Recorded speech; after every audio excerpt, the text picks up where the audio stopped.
विष्णुपादाय कृष्णप्रेष्ठाय भूतले श्रीमते भक्तिवेदांत स्वामिन् इति नामिने।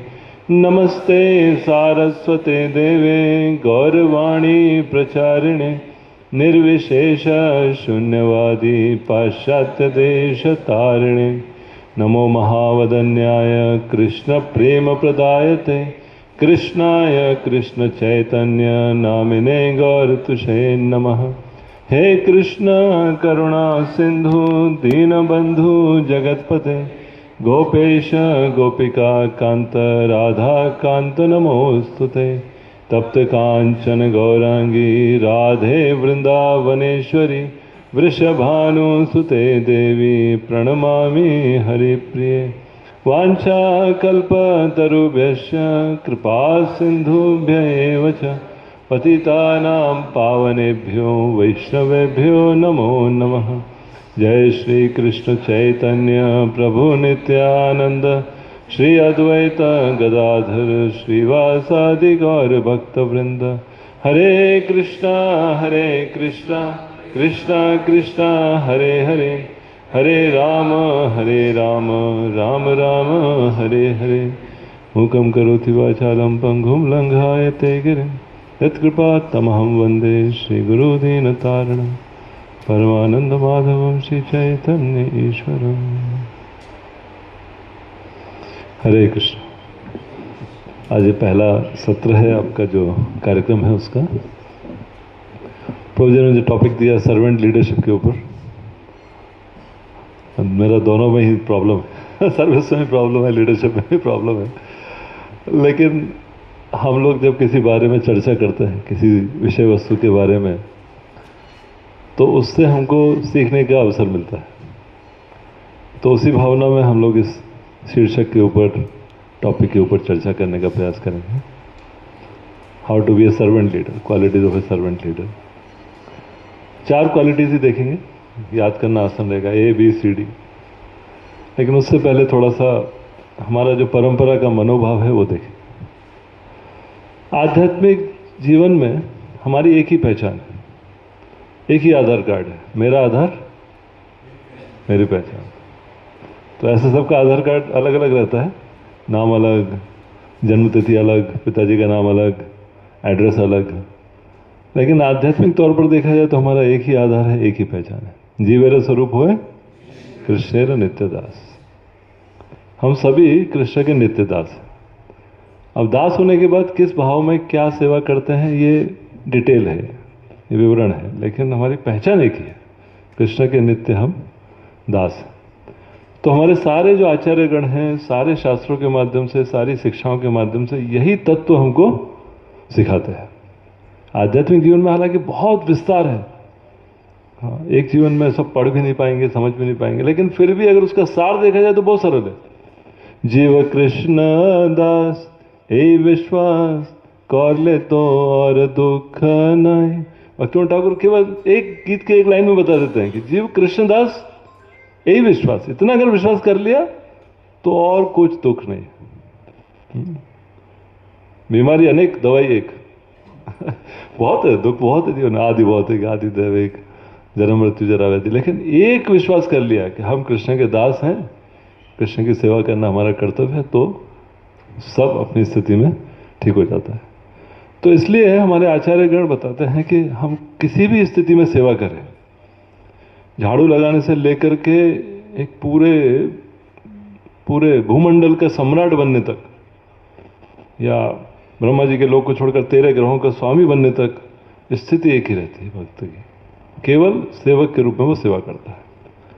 तो सर्वेंट लीडरशिप यानी सेवक नेतृत्व या सेवक नेता सामान्य तौर पर बड़े विपरीत दिखेंगे, क्योंकि सर्वेंट और लीडर एक ही नहीं होता है।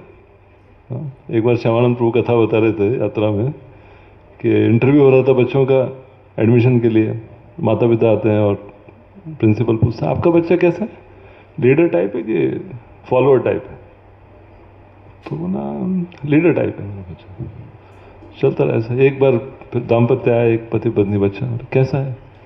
तो मदर बोलती है लीडर टाइप, पिताजी बोलते नहीं नहीं नहीं सबॉर्डिनेट टाइप है, फॉलोअर टाइप है। झगड़ा हो गया दोनों का। तो बोले हम लोग कल आके बताएंगे कैसा। तो फिर रात भर चर्चा किया, फिर आके बोला कि हमारा बच्चा हमने निश्चित किया कि वो फॉलोअर टाइप है। प्रिंसिपल बोला थैंक गॉड, 50 की क्लास में से 49 बच्चे लीडर टाइप है, एक ही बच्चा फॉलोअर टाइप है। आपने निर्धारित किया। तो इस प्रकार से प्राय सर्वेंट और लीडरशिप साथ में नहीं जाता है। प्राय देखा जाता है लीडरशिप मतलब चलान करना है, लोगों के ऊपर राज्य करना है, लोगों को गाइड करना है। और सर्वेंट मतलब हाथ जोड़ करके किसी का सुनना है, जिसने जो उसने कहा वो हमको करना है। तो सर्वेंट लीडरशिप दोनों साथ में कैसे?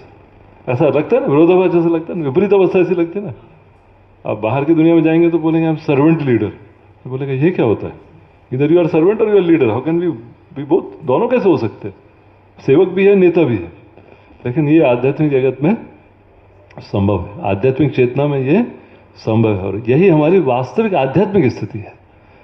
आध्यात्मिक दृष्टिकोण से हम सेवक ही है, लेकिन सेवा की दृष्टि से हम नेतृत्व का सेवा करते हैं, व्यवस्थापन का सेवा कर रहे हैं।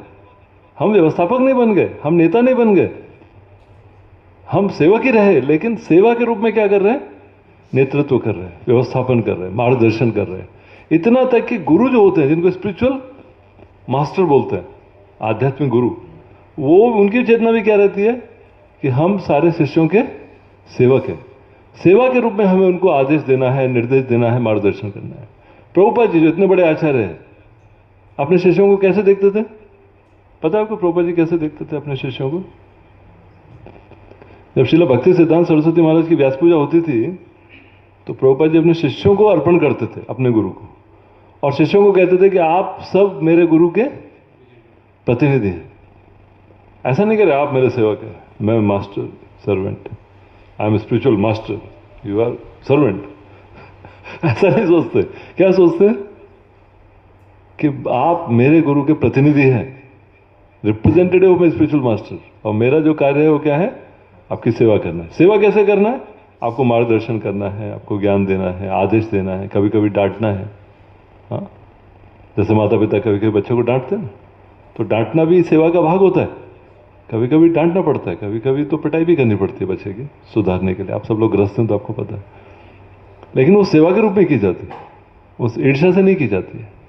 तो इस प्रकार से ये जो सर्वेंट लीडरशिप का कॉन्सेप्ट है, ये केवल आध्यात्मिक संस्था में, आध्यात्मिक पद्धति में इसका पालन किया जा सकता है। अन्यथा भौतिक जगत में तो बोलेंगे ये दोनों विरोधाभासी है।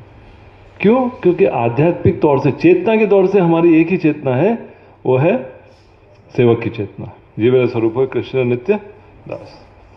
मैंने एक इसी टॉपिक पे एक सेशन दिया था, तो उसका पीपीटी है, लेकिन डिस्ट्रैक्शन हो जाता है ज़्यादा, इसलिए मैंने इसको प्रेजेंट नहीं किया। थोड़ा सा मैं देख करके कुछ पॉइंट उसमें।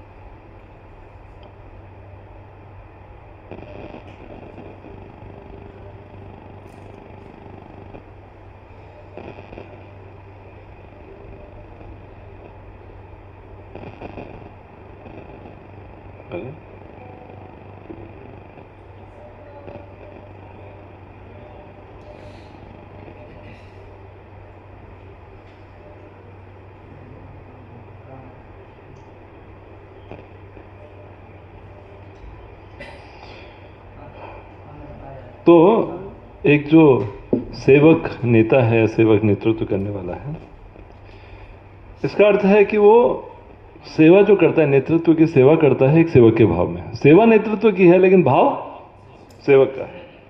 और किस लिए करता है? अपने स्वामी को प्रसन्न करने के लिए करता है।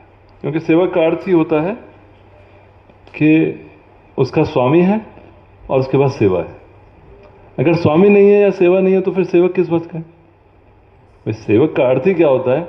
कोई अगर कहे स्त्री के मेरी शादी हो गई है, तो शादी हो गई तो मतलब पति होगा ना, बिना पति के कैसे शादी होगी? तो उसी प्रकार से कोई अगर कहता है हम सेवक है, तो सेवक का मतलब दो चीज निर्धारित होना चाहिए, स्वामी कौन है और सेवक है। और तीसरा सेवा भाव होना चाहिए। स्वामी भी हो सकता है, सेवा भी हो सकता है, लेकिन सेवा भाव का अभाव है तो फिर माया का प्रभाव है। तो इसलिए स्वामी, सेवा और सेवा भाव, इसको कहते हैं सेवक। सेवक के पास ये तीन चीजें होनी चाहिए। तो इसलिए सेवक नेतृत्व या सेवक नेता का अर्थ है कि जो नेतृत्व की सेवा करता है सेवा भाव से स्वामी की प्रसन्नता के लिए। और ये हमारी जो परंपरा है इसका सार है, जैसा हमने पहले बताया। तो अभी ये श्लोक तो थोड़ा लंबा है, अब साथ में ही गा लीजिए। ना हम विप्रो न च नरपति नापि वैश्यो न शूद्रो ना हम वर्णी न च ग्रहपति न वनस्थो यतिर्वा किंतु प्रोद्यान निखिल परमानंद पूर्णामृताब्धे गोपी भर्तु पद कमलियोर दास दासानुदास। पर मुझे राधानाथ महाराज दीक्षा देते हैं तो 4 नियम और 16 माला बोलने में क्या बोलना होता है? नहीं, वाउज में। हाँ, हम प्रभुपाद जी के आंदोलन में आजीवन दास अनुदास भाव में सेवा करते हैं। कहाँ से आता है? इधर से आता है। गोपी भर्तुर पद कमलियोर दास। कोई उपाधि नहीं है, ना हम विप्रो, ना मैं ब्राह्मण हूँ, न नरपति वैश्यो न शूद्रो, ना मैं वर्णाश्रम के अंतर्गत हूँ, ना हम वर्णी न ग्रहपतिर, ना मैं ब्रह्मचारी न गृहस्थ न वानप्रस्थ। केवल एक ही मेरी पहचान है, गोपी भर्तुर पद कमलियोर दास दास दास अनुदास। कितना बार उच्चारण करते हैं महाप्रभु स्वयं, इस श्लोक का उच्चारण कई बार करते हैं। और एक श्लोक आता है इसमें, ये क्या है ना, ये प्रॉब्लम हो जाता है सॉफ्टवेयर में। कुलशेखर महाराज का एक प्रार्थना है, आपने सुना होगा, प्रभु जी को याद भी होगा। मद जन्मनो फलम इदम मधुकैत भारे मत प्रार्थनीय मद अनुग्रह एन एवा त्वद भृत्य भृत्य परिचारक भृत्य भृत्य भृत्येर भृत्य परिचारक। ऐसा पूरा नहीं है और मुझे पूरा याद नहीं है। उसमें क्या कहते हैं कि मत जन्म फलम इदम मधु कैतवारे। हे भगवान, अगर मेरे जन्म की सफलता है तो मुझे एक ही आशीर्वाद चाहिए कि मैं सदैव के लिए क्या करूं? भृत्य भृत्य भृत्येर भृत्य। 7 बार बोलते हैं भृत्य रे भृत्य, सेवक का सेवक का सेवक का सेवक का सेवक का सेवक। प्रभुपाद जी एक प्रवचन में बोलते हैं मिलियन टाइम सर्वेंट। कहाँ से शुरू करेंगे? परंपरा से शुरू करेंगे तो दास दास दास दास दास। हमारा पूना में पुराने मंदिर में एक दीक्षा हो रही थी, तो एक भक्त आया सामने और महाराज से बोला, उस टाइम ऐसा नहीं होता था काउंसलर के सामने वाउज, और आप लोगों से कुछ अनुभव होगा, कम से कम 2012-13 तक तो महाराज के सामने ही वाउज होते थे। उसके बाद संख्या बढ़ गई तो महाराज के सामने आया। महाराज बोले व्हाट आर द वाउज? महाराज मैं 16 माला हर दिन जप करूँगा माला पर। आजकल काउंटर बहुत चालू हो गया, जैसे माला पर बोलना पड़ता है, माला पर, काउंटर पे नहीं। ड्राइविंग करते करते, राइडिंग करते करते, अखबार पढ़ते पढ़ते काउंटर चलता रहता है ना, माला के लिए थोड़ा ज़्यादा एनर्जी लगता है तो माला पर। और 4 नियम कौन से बताया, और बोला मैं आजीवन प्रभुपाद जी के मिशन में दास दास दास दास दास दास दास भाव में सेवा करूँगा। तो उसका नाम कुछ और था। महाराज इतने प्रभावित हो गए उसके, बोला योर न्यू नेम इज दास दासानुदास। बहुत बढ़िया भक्त थे वो, बहुत कम उम्र में ही, करीब 30-32 साल के थे जब प्राण त्याग कर दिया। अभी नहीं है हमारे बीच में। बहुत सेवा भाव बहुत उन्नत था उनका, तो भगवत धाम चले गए। लेकिन इतना उनका उत्साह था तो महाराज ने कहा न्यू नेम इज दास दासानुदास करके शायद पहली बार नाम दिया। तो इस प्रकार से कुलशेखर महाराज प्रार्थना करते हैं, महाप्रभु हमको सिखाते हैं। तो ये जो इस्कॉन में नेतृत्व है, ये बहुत ही महत्वपूर्ण सेवा है। प्रभुपाद कहते हैं भगवत गीता के 3 अध्याय के 21वें श्लोक में, यद्यद आचरति श्रेष्ठ तत्तर एव तरोजन। जो भी एक महान व्यक्तित्व करता है, साधारण व्यक्ति उसका अनुशीलन करता है।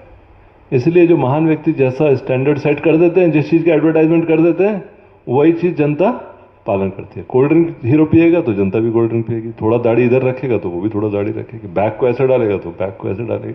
देखा आपने, ट्रेंड कहाँ से बनता है?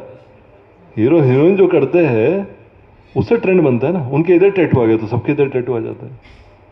हाँ, उन्होंने कुछ हेयर स्टाइल अलग कर दिया, ड्रेस अलग पहन लिया, बैग अलग ले लिया, बाइक अलग ले ली, कोल्ड ड्रिंक अदर ले लिया, छत से कूद गया, तो फिर अनुयायी बन जाते हैं। तो इस प्रकार से हमारा जो पथ है वो है महाजनों ये ना कथा सपनता। प्रभुपाद जी उस तात्पर्य में लिखते हैं कि हर फील्ड के महाजन होते हैं। असुर लोगों में हिरण्यकशिपु महाजन है, मतलब बनना हो तो हमारा हिरण्यकशिपु महाजन है ना। आज स्वतंत्रता दिवस है तो स्वतंत्रता के लिए भी महाजन है। महात्मा गांधी जी है, और कौन थे, चंद्रशेखर आजाद, सुभाष चंद्र बोस और कई सारे लोग, वो भी महाजन है आज़ादी के लिए। तो हर फील्ड के होते हैं, जो वैज्ञानिक होते हैं उसमें महाजन होते हैं, डार्विन इत्यादि होते हैं। तो इस प्रकार से हमारे लिए जो महाजन है वो है महाजन ये गता था पंथ, जो 12 महाजन, 12 महाजन। तो इस प्रकार से उनके पद पर हम चलते हैं, और हम जब गुरु साधु शास्त्र का अनुसरण करते हैं तब हम दूसरों को नेतृत्व करने के योग्य बनते हैं। अगर हम गुरु साधु शास्त्र का अनुसरण नहीं करते, उनके बताए गए मार्ग पर नहीं चलते हैं, तो हम भी नेतृत्व करने की क्षमता खो बैठते हैं। नेतृत्व करना मतलब प्रतिनिधित्व करना है गुरु साधु और शास्त्र का। और प्रभुपाद टीचिंग्स ऑफ कुंती में कहते हैं, हमारी जो संस्था है ये आध्यात्मिक नेता लीडर तैयार करने के लिए है, लेकिन बिना श्रवणम कीर्तनम के कोई लीडर नेता नहीं बन सकता है। भौतिक जगत में बन सकता है, बहुत सारे बनते हैं। अब क्या एलोन मस्क थोड़ी 16 माला हर दिन बैठ के करता है, या अंबानी थोड़ी 16 माला करते हैं बैठ करके। तो भौतिक जगत में लोग पैसा कमा करके, अपना प्रभाव फैला करके अपने भाग्य से नेता बन सकते हैं, लेकिन आध्यात्मिक जगत में अगर नेतृत्व करना है, आध्यात्मिक संस्था में नेतृत्व करना है, भक्तों का नेतृत्व करना है, तो बिना श्रवणम कीर्तनम की बुनियाद, उसकी नींव रखे बिना कोई आध्यात्मिक नेता नहीं बन सकता है। अभी देखिए, सब जितने भी गुरु महाराज होते हैं क्या करते हैं, किस में बिजी रहते हैं? क्या मीटिंग्स करते हैं? मीटिंग्स भी करते हैं, लेकिन ज़्यादा बिजी किस में रहते हैं? श्रवणम कीर्तनम में रहते हैं। हाँ, आप पूछ सकते हैं, प्रभु तो आश्रम में रहते हैं, परम राधा हर दिन कम से कम 4 से 5 घंटा वो प्रभुपाद के ग्रंथ पढ़ते हैं, प्रभुपाद के प्रवचन सुनते हैं। आप किसी भी लेक्चर में सुनिए, पिछले में मैं अभी प्रभुपाद जी का एक प्रवचन सुन रहा था और वहाँ पर बताया वैष्णव क्या होता है, बिल्कुल कोट करेंगे उससे। तो श्रवणम कीर्तनम उनके जीवन का आधार होता है। सभी जो महान प्रभुपाद जी के भक्त हैं, महान नेता हैं, सब श्रवणम कीर्तनम करते हैं। हमारे राधेश्यामपुर रहते हैं, देखिए पूरा दिन व्यस्त रहते हैं। सुबह उठ जाएंगे 3:30 बजे, 4 से 4:20 तक एक रीडिंग क्लास होता है उनका, 250-300 लोग आते हैं उसमें। फिर 4:20 को मॉर्निंग प्रोग्राम में आ जाएंगे। पैर में अभी चोट लग गई है, प्लास्टर लगा हुआ है, फ्रैक्चर हो गया है, लेकिन 4:30 बजे मॉर्निंग में आ जाएंगे, आपको दिखेंगे कल। और फिर 4:30 से पूरा 9:30 तक मॉर्निंग प्रोग्राम, उसके बाद थोड़ा प्रसाद लेंगे, और फिर जो भी है उनका ऑनलाइन क्लासेस है, या पुस्तक लिखना है, या पढ़ाई करना है, लेक्चर तैयार करना है, पीपीटी तैयार करना है। फिर दिन में 2-3 क्लासेस देंगे, फिर शाम को रीडिंग करेंगे 8:40 to 9 o'clock of to pad. एकदम ऐसा टाइट शेड्यूल रहता है। श्रवणम कीर्तनम हर दिन कम से कम 8 से 10 घंटा तो श्रवणम कीर्तनम है ही मिनिमम, सोचिए, मॉर्निंग प्रोग्राम के बाद। तो इस प्रकार से हमारा श्रवणम कीर्तनम हमारे जीवन का आधार बनना चाहिए। और भक्ति तीर्थ स्वामी महाराज कहते हैं कि जो नेता है, नेतृत्व करने वाला है, उसको भगवान का प्रतिनिधित्व करना चाहिए। उसका ये कार्य है कि भगवान की जैसी योजना है, भगवान का जैसा स्वभाव है, व्यवहार है, उसको प्रतिनिधित्व करना चाहिए, प्रयास करना चाहिए। क्योंकि नेता को, या पहले राजा को, नर देव कहा जाता था। नर के रूप में देव है, भगवान का प्रतिनिधि समझा जाता था उसको। और इस्कॉन में जो लीडरशिप है, नेतृत्व करना है या व्यवस्थापन करना है, तो भक्ति चरण स्वामी महाराज कहते हैं कि प्रभुपाद जी ने मुझे कहा कि जो नेता का सबसे पहला कर्तव्य क्या है, कोई कह सकता है? पहला कर्तव्य क्या हो सकता है? पहले फॉलो करना है। दैट्स गुड, फॉलो करना है। और दूसरों का विचार करना है। बड़ा प्रभुपाद कहते हैं, मतलब प्रभुपाद को कोट करते हुए कहते हैं कि सबसे पहले जिम्मेदारी है नेता की, ऑफकोर्स श्रवणम कीर्तन अपना भजन तो करना ही, वो हम कह चुके हैं, लेकिन पहला जो जिम्मेदारी, कर्तव्य है, पहला कर्तव्य है कि जो उनके अनुयायी हैं, जिनको वो मार्गदर्शन कर रहे हैं, उनकी देखभाल करना पहला कर्तव्य है। और प्रभुपाद जी कहते हैं, देखो आप उनकी देखभाल करो और वो आपके लिए कुछ भी सेवा करने के लिए तत्पर रहेंगे। और प्रभुपाद जी ने अपने उदाहरण से भी दिखाया। हिप्पी लोग थे, लेकिन प्रभुपाद जी उनके लिए भोजन बनाया, प्रसाद बना करके खिलाया, उनका मार्गदर्शन किया। और उसके बाद वो लोग कहाँ कहाँ जाके सेंटर खोले। कोई लंदन चला गया, कोई ऑस्ट्रेलिया चला गया, कोई अफ्रीका चला गया, ब्रह्मानंद स्वामी पाकिस्तान चले गए, गर्ग मुनि स्वामी बांग्लादेश चले गए। सोचिए 1971 जब युद्ध चल रहा था, आपको पता है भारत पाकिस्तान का युद्ध चल रहा था बांग्लादेश के लिए, बांग्लादेश को ईस्ट पाकिस्तान ने लिया, तो पूरा इधर भी युद्ध चल रहा था, इधर वेस्टर्न फ्रंट पे, और इधर भी युद्ध चल रहा था। बांग्लादेश को फिर स्वतंत्र राज्य, स्वतंत्र देश घोषित किया गया। और इधर बांग्लादेश में गर्ग मुनि प्रभु, और इधर पाकिस्तान में ब्रह्मानंद प्रभु 1971 में। और उधर से कोई सूचना आई कि 4 अमेरिकी नागरिकों को पाकिस्तान में मार दिया गया। प्रभुपाद जी रोने लगे, कहीं ब्रह्मानंद प्रभु तो उसमें नहीं है। तो ब्रह्मानंद प्रभु वापस आ गए। प्रभुपाद जी उनको आलिंगन किया, बड़े थे वो, 6.5 फीट के, और प्रभुपाद का हाइट था, आलिंगन किया और उन्होंने बताया कैसे कैसे कितना समस्या हुआ उनको पाकिस्तान में। लोग उनके ऊपर थूक रहे थे और टमाटर फेंक रहे थे, गाली दे रहे थे। युद्ध चल रहा था तो कुछ कुछ चलता रहता उसमें। तो इस तरह से प्रभुपाद जी ने लोगों का ध्यान रखा और लोगों ने उनके लिए कृष्ण भावनामृत का प्रचार किया। और परम पूज्य राधानाथ स्वामी महाराज कहते हैं कि जो नेतृत्व है, लीडरशिप है, ये एक प्रकार की चेतना है। कैसी चेतना है? इस चेतना में हम स्वयं को भगवान से जुड़ा हुआ देखते हैं, हम अनुभव करते हैं कि हम भगवान के दास हैं, इसके अतिरिक्त और कुछ नहीं है। और उस अनुभव को दूसरों को देने के लिए हम योजनाएं बनाते हैं। हम अनुभव करते हैं उस चेतना में कि हम भगवान के दास हैं। जैसे जगन्नाथ रथ यात्रा आप लोग आयोजन करते हैं पिछले कई वर्षों से, 23 साल से लगभग। तो हम पहले अनुभव करते हैं कि जगन्नाथ जगत के नाथ है, साक्षात भगवान है, हम उनके सेवक हैं। अब उस सेवा का लाभ देने के लिए, उस सेवा का अवसर देने के लिए, जगन्नाथ जी की कृपा को लोगों तक पहुंचाने के लिए हम क्या करते हैं? रथ यात्रा का व्यवस्थापन करते हैं। पहले चेतना आती है, बाद में व्यवस्थापन आता है। पहले लीडरशिप, बाद में मैनेजमेंट। पहले आत्मा, फिर शरीर। पहले जीवन आता है ना, आत्मा नहीं रहेगा तो शरीर आगे नहीं बढ़ेगा।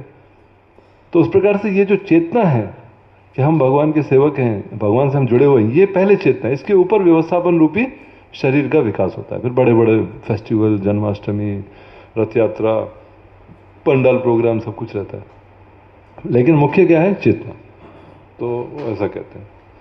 और भक्ति स्वामी महाराज कहते हैं कि लीडर का एक बहुत मुख्य कर्तव्य है कि वो भगवान के प्रति अपना जो प्रेम है उसको प्रदर्शन करे और दूसरे लोगों को उस प्रकार से भगवान को प्रेम करने के लिए प्रेरित करे। जैसे हम लोग जाते हैं ना, यात्रा में जाते हैं, तो हम तो जाते हैं क्योंकि हमको श्रवण करना है, लेकिन परम पूज्य राधा महाराज जाते हैं तो इतना तल्लीनता से बताते हैं कि यहाँ पर महाप्रभु का ये लीला हुआ। पहले तो उसी जगह पर जाते थे, अभी संख्या बढ़ गई तो पंडाल में होता है लेक्चर, पहले उसी स्थान पे जाते थे। तुमको याद है एक बार गए थे शिवा सांगन में, शाम को पहुंचे लगभग 5 बजे। 5 बजे से लेकर के 9:30 तक लेक्चर कीर्तन चलता रहा। अंधेरा हो गया, सब अंधेरे में बस सुन रहे। और बाद में महाराज बोला शुड वी हैव कीर्तन, 9:30 बजे कीर्तन क्या गया शिवा सांगन कीर्तन के लिए। तो वो भगवान को प्रेम करते हैं, उनका प्रेम जागृत है। लेकिन वो हमें भी प्रेरणा दे रहे हैं, आप धाम में आओ, आप फेस्टिवल में आओ। चौपाटी मंदिर बहुत प्रसिद्ध है श्रवणम के लिए। मैनेजमेंट कम, लेकिन श्रवणम ज़्यादा। फेस्टिवल होता है, जन्माष्टमी के दिन भी 5 घंटा क्लास चलता है। इधर जन्माष्टमी के दिन हम बोलते हैं 1 घंटा नीचे क्लास करो बस, ओके, बैरिकेडिंग करना है, लोगों को आना है, अभिषेक करना है, मैनेजमेंट बढ़ जाता है। लेकिन चौपाटी मंदिर में हमेशा से श्रवणम कीर्तनों पर बहुत अच्छा फोकस रहा है, एम्फेसिस रहा है, बल रहा है। उसके कारण भक्तों की अच्छी प्रगति होती है। तो ऐसे वो कहते हैं कि नेतृत्व करने वाले का, नेता का कर्तव्य है कि वो भगवान से प्रेम करे और दूसरे लोगों को भी वो प्रेम करने के लिए प्रेरित करे।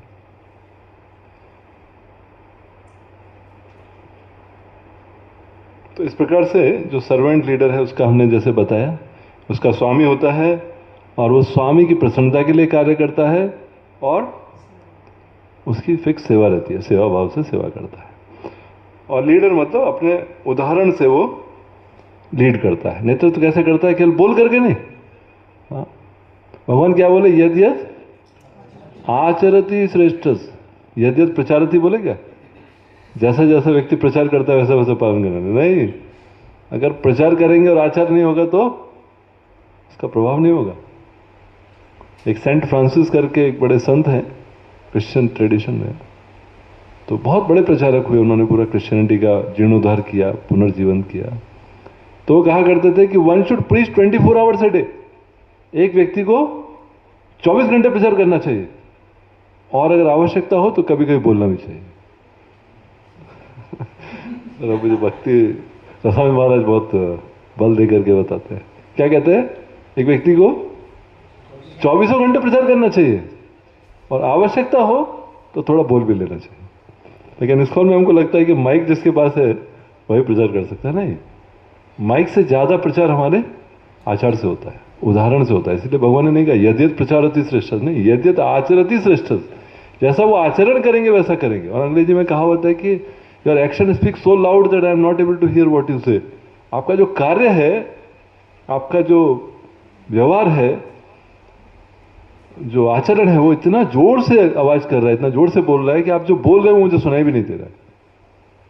इसलिए कभी कभी गृहस्थ जीवन में बच्चों को समझाने में बड़ी परेशानी होती है, क्योंकि हम चाहते हैं कि उनको अच्छा संस्कार मिले, मंदिर जाए, गीता पढ़े, लेकिन हम टीवी देखेंगे तो बच्चा गीता पढ़ेगा? बहुत सारे लोग आते हैं, आपका कुछ संडे क्लास होता है क्या? कुछ हमारे बच्चों को बिठाना है। अरे बच्चे तो बैठेंगे, लेकिन आप क्या करेंगे? बच्चा इधर 1 घंटा क्लास सुन के जाएगा और घर पे आप टीवी देखेंगे तो वो क्या करेगा 1 घंटे क्लास? माता पिता का बहुत इच्छा रहती है बच्चे को डालो, बच्चों को इधर डालो और आप जाके मूवी देख के आओ, तो ऐसा कैसे चलेगा? इसीलिए बच्चे भी माता पिता का सुनते नहीं है, उनका देख करके आचरण करते हैं। तो इसलिए कृष्ण भावनामृत में अगर हमको सेवा करनी है, नेतृत्व करना है, तो एक उदाहरण प्रस्तुत करने का, उदाहरण प्रस्तुत करने के लिए क्या क्या माध्यम है, किस माध्यम से उदाहरण प्रस्तुत करते हैं? काया, मनसा और वाचा। कैसे हम व्यवहार करते हैं, कैसे हम बातचीत करते हैं और कैसे हम विचार मन में रखते हैं, तीनों के माध्यम से जब उदाहरण प्रस्तुत करते हैं उसको नेतृत्व कहा जाता है, उसको लीडरशिप कहा जाता है। सेवक की भावना और नेतृत्व की सेवा, ये इसको सर्वेंट लीडरशिप या सेवक का नेतृत्व करना कहते हैं। तो ABCD क्या है? इंग्लिश में है। ए मतलब एटीट्यूड, हमारा मनोभाव क्या है? क्योंकि प्रभुपाद जी ने कहा कि उपदेशामृत में क्या कहा प्रभुपाद जी ने? भक्ति शास्त्र किया है ना सबने? क्या कहते हैं उपदेशामृत के आमुख में प्रभुपाद जी? भक्ति में प्रगति, हाँ, भक्ति में प्रगति भक्तों के मनोभाव पर निर्भर करता है, प्रभाव पर निर्भर नहीं करता है, अचीवमेंट अकम्प्लिशमेंट पर निर्भर नहीं करता है, हाँ, हमारे मनोभाव पर निर्भर करता है। इसलिए एटीट्यूड क्या होना चाहिए, ये सर्वेंट लीडरशिप का हृदय है, हार्ट है। एटीट्यूड एक हो गया। दूसरा फिर एटीट्यूड के आधार पर क्या होना चाहिए? बी से बिहेवियर, आचरण कैसा है, हम कैसा बर्ताव करते हैं, क्योंकि एटीट्यूड सटल है, एटीट्यूड रिफ्लेक्ट होता है व्यवहार के माध्यम से। तो हमारा बिहेवियर क्या होता है, एक्शन कैसे, कार्य कैसा करते हैं। और सी फॉर कैरेक्टर, हमारे मूल्य क्या है, हमारा जो कैरेक्टर मतलब क्या होता है? चरित्र, चरित्र कैसा है। तो चरित्र मतलब हम कैसे पैसे से, स्त्रियों से और अनुयायियों से कैसा व्यवहार करते हैं, उसको चरित्र कहा जाता है। विशेष रूप से पैसे से और स्त्रियों से, उसको चरित्र कहा जाता है, हमारा कैसा व्यवहार है उनके साथ। और फिर डी है ड्यूटी, यानी जिम्मेदारी, उसमें पूरा मैनेजमेंट भी आ जाता है ड्यूटी में। कि तीन चीज़ें व्यक्तिगत रूप पे हैं और ड्यूटी जो है वो लोगों के साथ है, लोगों को सेवा में लगाना है, ये हमारी सेवा है, मेरा विचार करना है। आगे सेशंस होंगे पूरा मैनेजमेंट से रिलेटेड, तो ये थोड़ा थोड़ा देखेंगे। तो एटीट्यूड, मनोभाव, भक्ति में हमारी प्रगति मनोभाव पर आधारित रहती है, कार्य पर आधारित नहीं है। परम पूज्य सत्स्वरूपदास गोस्वामी महाराज बताते हैं कि अगर एक प्रचारक है, प्रचार कर रहा है और ये सोच रहा है कि मैं ये प्रचार करूंगा, इतने सारे लोग मेरे अनुयायी बन जाएंगे और इतना सारा मैं धनराशि इकट्ठा करूंगा, जन्माष्टमी में टॉप कलेक्टर बन जाऊंगा, बुक डिस्ट्रीब्यूशन में टॉप बुक डिस्ट्रीब्यूटर बन जाऊंगा, सबको लगा दूंगा सेवा में, और इस प्रकार से मेरा नाम और सम्मान हो जाएगा। तो ये प्रकार की भावना से जो प्रचारक की भावना है वो सही नहीं है, उसके प्रचार से भगवान प्रसन्न नहीं होंगे।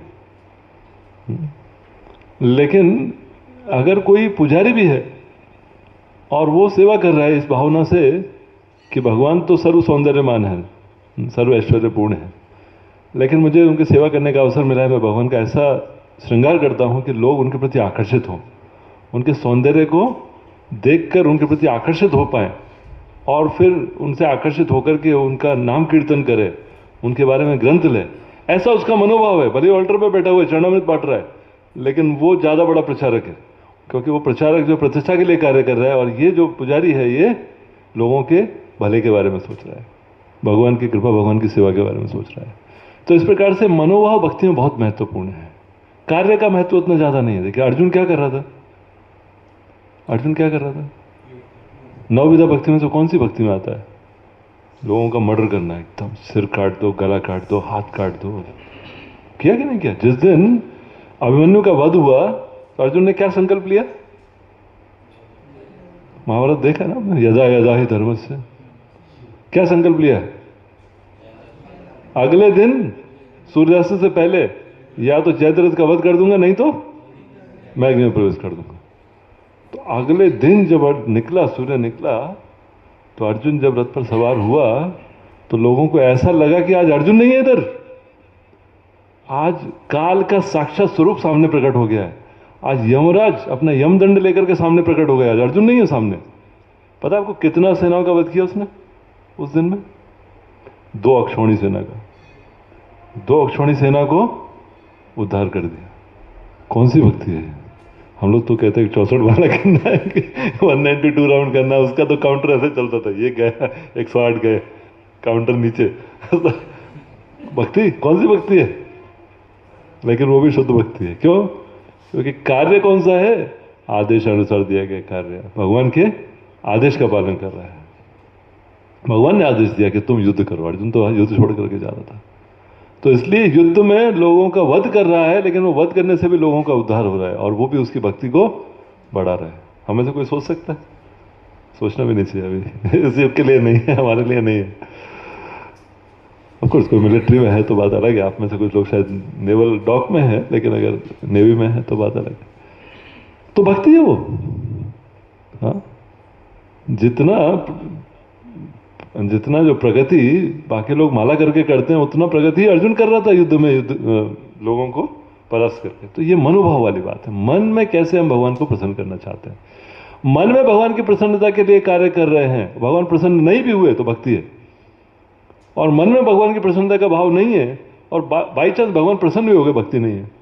ये बड़ा विषय, बड़ा विस्तृत विषय है। भक्ति रसामृत सिंधु में इसकी चर्चा की जाती है, भक्ति शास्त्री में। माता यशोदा जब कृष्ण को छोड़ करके चली गई दामोदर लीला में दूध को बचाने के लिए, तो क्या हुआ? कृष्ण को क्या ऐसा लगा? हाँ, अच्छा नहीं लगा, गुस्सा आ गया, दांत से होठ को दबाया और मटके को फोड़ दिया। कृष्ण क्रोधित हो गए। क्या कृष्ण प्रसन्न हुए? नहीं। तो माता यशोदा ने भक्ति की कि नहीं की? भक्ति थी वो। कृष्ण प्रसन्न हुए, लेकिन कृष्ण की प्रसन्नता को मन में रखते हुए दूध को बचाने गए थे, कृष्ण के लिए मिठाई बनानी। भक्ति है। चारण और मुस्टिक युद्ध कर रहे थे, तो कृष्ण और बलराम को कैसा लग रहा था? आनंद आ रहा था, ऐसा लग रहा था मसाज कर रहा है कोई, आज अच्छा मसाज करने वाला मिला। देखा ना, तो मसाज एकदम बड़ा हैवी ड्यूटी होता है। श्रुतकीर्ति प्रभु बताते, प्रभुपा जी का मसाज करते थे, थक जाते थे। वो 22-23 साल के नवयुवक थे, अमेरिकन, एकदम लंबे तगड़े, और प्रभुपाद जी 75 साल के वृद्ध थे, लेकिन मसाज करते करते पूरा दम निकल जाता था, तो थक जाते थे। तो कृष्ण बलराम को बड़ा आनंद आ रहा था, मजा आज मसाज हो रहा है, थोड़ा मसाज। लेकिन क्या वो भक्ति है? भक्ति नहीं है, क्योंकि उनके मन में इच्छा नहीं थी कृष्ण को प्रसन्न करना। हालांकि कृष्ण और बलराम प्रसन्न थे। तो इस प्रकार से ये जो मनोभाव है, ये बहुत महत्वपूर्ण है। कैसा मनोभाव होना चाहिए? 3 प्रकार का मनोभाव होना चाहिए। पहला तो जब हम सेवा करते हैं, नेतृत्व करते हैं, तो उस सेवा का अकाउंटेबिलिटी होना चाहिए। किसके लिए सेवा हम कर रहे हैं? सेवा है तो सेवा स्वामी के लिए की जाती है, स्वामी की प्रसन्नता के लिए की जाती है। तो सेवा को स्वामी से जोड़ करके देखना चाहिए। दूसरा है, जिन व्यक्तियों की हम सेवा कर रहे हैं उनको तुच्छ या निकृष्ट या अधम नहीं देखना चाहिए। जिनकी भी हम सेवा करने का अवसर मिल रहा है, उनको देखना चाहिए कि ये हमारे गुरु के प्रतिनिधि हैं। जैसे हमने बताया, पुस्तक वितरण कर रहे हैं, जिसने पुस्तक लिया प्रणाम करना चाहिए।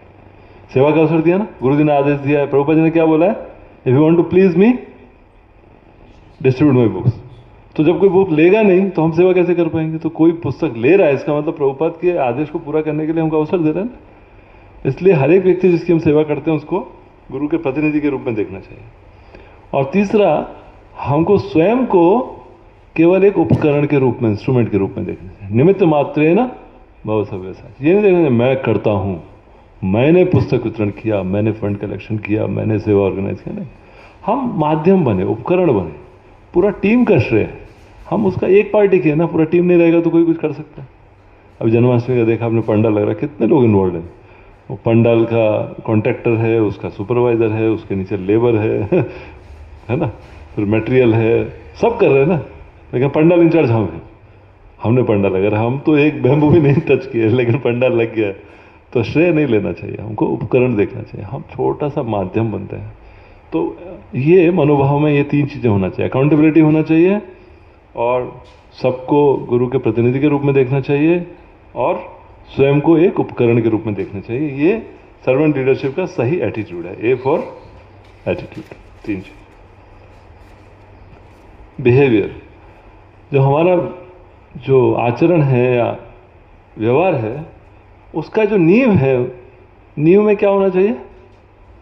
फाउंडेशन में क्या होना चाहिए हमारे व्यवहार में? किसी के प्रति व्यवहार हो, अलग अलग लोगों के प्रति थोड़ा अलग व्यवहार होता ही है, कि नींव में क्या होना चाहिए, फाउंडेशन? विनम्रता। विनम्रता का प्रदर्शन कैसे करते हैं? विनम्रता तो आंतरिक गुण हो गया, कैसे प्रदर्शन करेंगे लोगों को, कैसे? प्रेम से बोलना और सबको सम्मान देना। सकल सम्माने कौरिबे शकति देहोनाथ यथा यथा।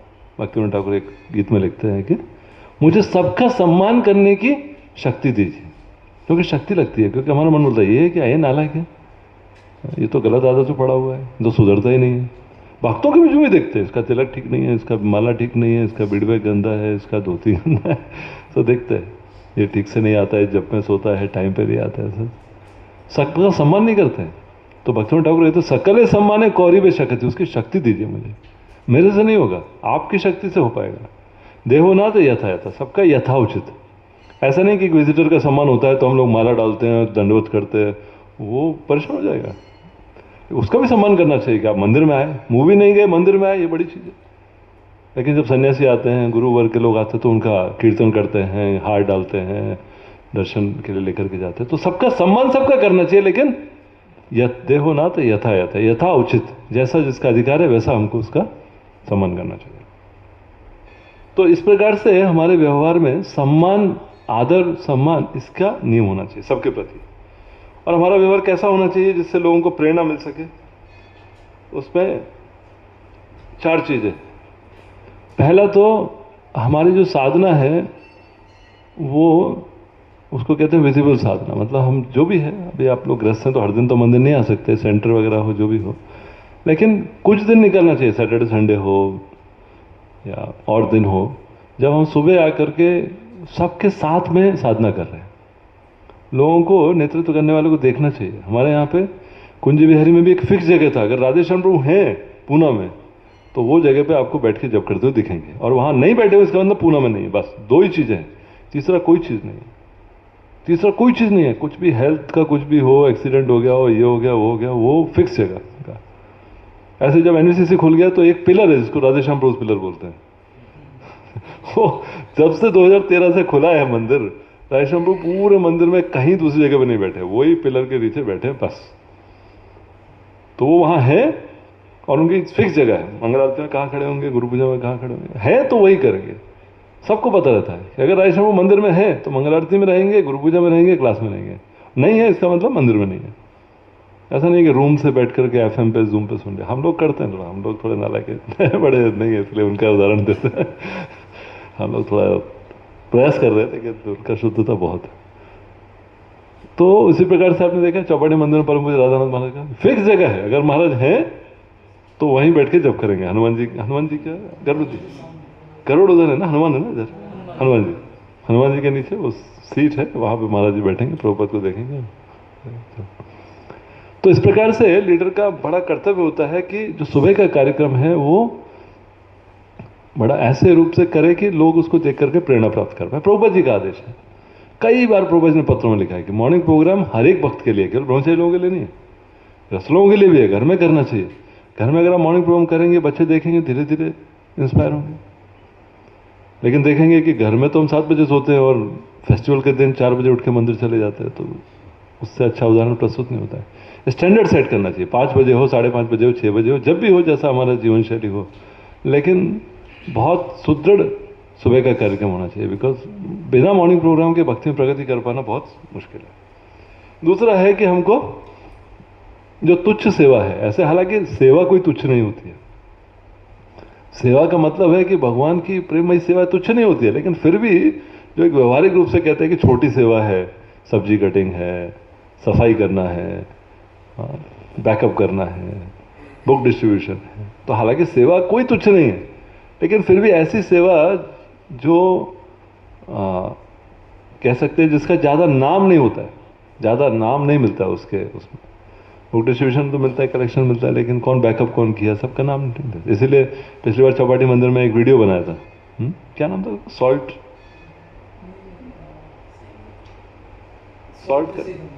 करके कुछ था, हाँ? देखा था आप लोगों ने, उसमें उन सब लोगों के नाम थे जिनको हम जानते भी नहीं है, कौन बाती बना रहा है, कौन भगवान का भोग बना रहा है। तो ऐसे करके कुछ ऐसी सेवाएं करनी चाहिए जिससे कि हमका ना नाम और प्रभाव नहीं दिखे, ऐसा नहीं दिखे हाँ मैं जैसे माइक पे बोलना है तो सब इंट्रोडक्शन होता है अरे बोलो लेकिन ऐसा नहीं, थोड़ा ऐसा से प्रसादम सर्विंग है, फूड फॉर लाइफ है, डीटी का बैकअप है, टेम्पल हॉल का क्लीनिंग है, तो ये सारी सेवाओं में भी भाग लेना चाहिए, क्योंकि राजा रे तुच्छ सेवा देखी तुष्ट होइला प्रभु रमन। कृष्णदास कविराज गोस्वामी कहते हैं कि महाराज प्रताप रुद्र इतने बड़े राजा थे, इतना बड़ा राज्य चलाते थे, लेकिन उससे महाप्रभु संतुष्ट नहीं हुए, प्रभावित नहीं हुए। रामानंद राय बोले महाराज प्रभु महाप्रभु अरे मैं भी तो प्रशासन में था, मैं आ गया मुझे स्वीकार कर लिया तो राजा को? बोले नहीं, राजा में सब अच्छे गुण है बट राजा है यही दुर्गुण है। राजा में सब अच्छे गुण है लेकिन राजा है यही दुर्गुण है। जैसे कि एक पूरा शुद्ध दूध का मटका है, उसके अंदर एक शराब की अगर बूंद गिर जाए तो पूरा अपवित्र हो जाता है, तो उससे प्रभावित नहीं हुए। लेकिन राजा ने तुच्छ सेवा देखी, जब राजा ने झाड़ू लेकर के जगन्नाथ जी के सामने जगह को स्वच्छ करने के लिए झाड़ू लगाया, वो आज भी प्रचलन है। आज भी जब रथ यात्रा भी थोड़े दिन पहले हुई तो राजा बहुत सारी प्रक्रिया करता है, झाड़ू लगाता है, जल छिड़कता है, सब करता है। तुष्ट होइला प्रभु रमन, महाप्रभु एकदम तुष्ट हो गए और महाप्रभु ने निर्धारित कर लिया अब मैं इस राजा को मेरी कृपा दूंगा। तो इस प्रकार से ये जो सेवाएं हैं जिससे हमको नाम इत्यादि प्राप्त नहीं होता है, लेकिन से भगवान बहुत प्रसन्न होता है।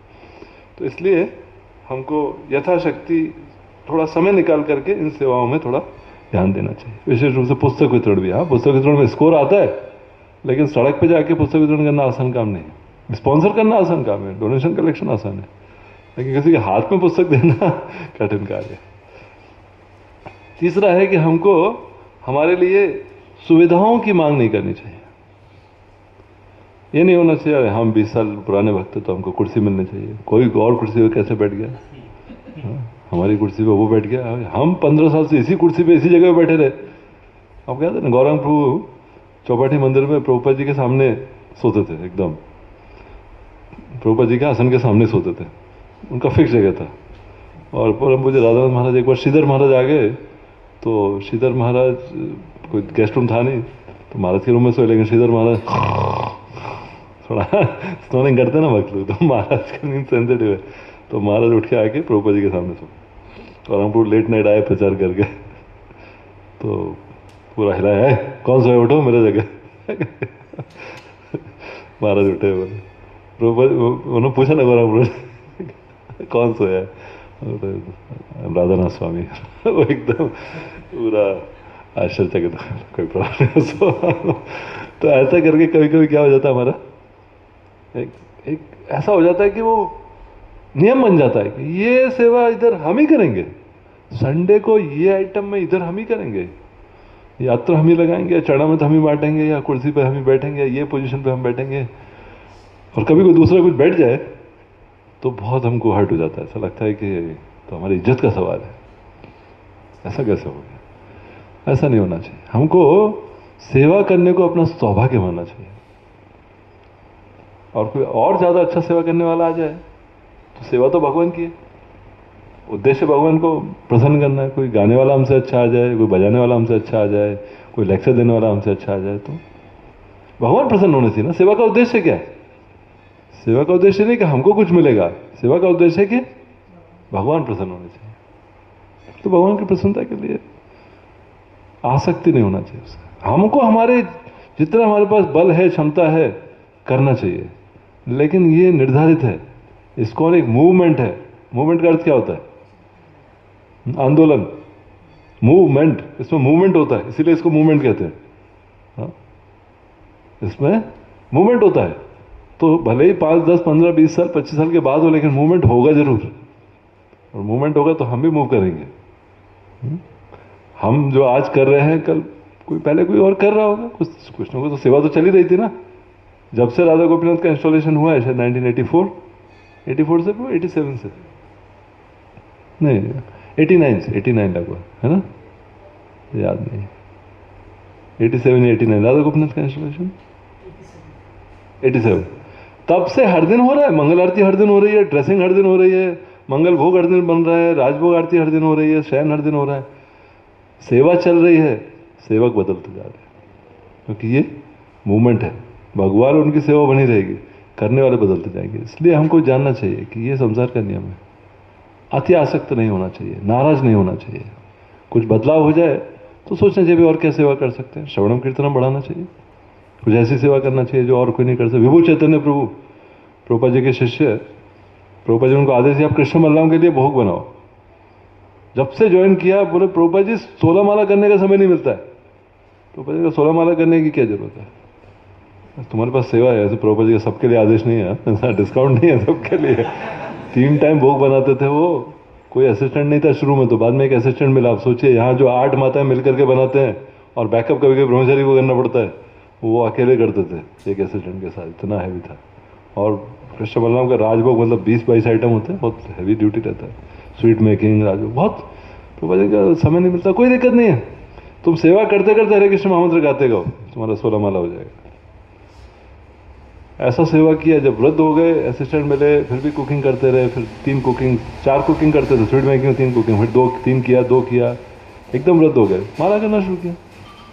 पहले 16 माला भी नहीं कर पाते थे सेवा करना, 64 माला करते थे, चरणवन बांटते थे। ये नहीं बोला कि अब ये सेवा नहीं तो और कुछ नहीं, अब क्षमता कम हो गई, वो सेवा करने वाले और कुक्स आ गए। एक व्यक्ति जो करता था आज उसको 50 लोग मिलकर करते। सोचिए आप, माताओं का बैच रहता है, बैकअप का बैच रहता है, 2 लोग करते थे मिलकर के। तो इस प्रकार से सेवा बदल भी जाए या कुछ सेवा के प्रति जो हमको सम्मान इत्यादि अपेक्षित है वो नहीं मिले, तो हमको क्रोधित नहीं होना चाहिए, हर्ट नहीं होना चाहिए। ठीक, भगवान का जो इच्छा है, सेवा करने को अवसर मिला, ये सेवा नहीं तो दूसरी सेवा करेंगे। सेवाओं का उद्देश्य तो एक ही है, सारी सेवाओं का उद्देश्य तो एक ही है, कोई सेवा छोटी बड़ी नहीं है। चरणामृत बांटना भी बहुत बड़ी सेवा है, झाड़ू लगाना भी बहुत बड़ी सेवा है, प्रसाद वितरण बहुत बड़ी सेवा है।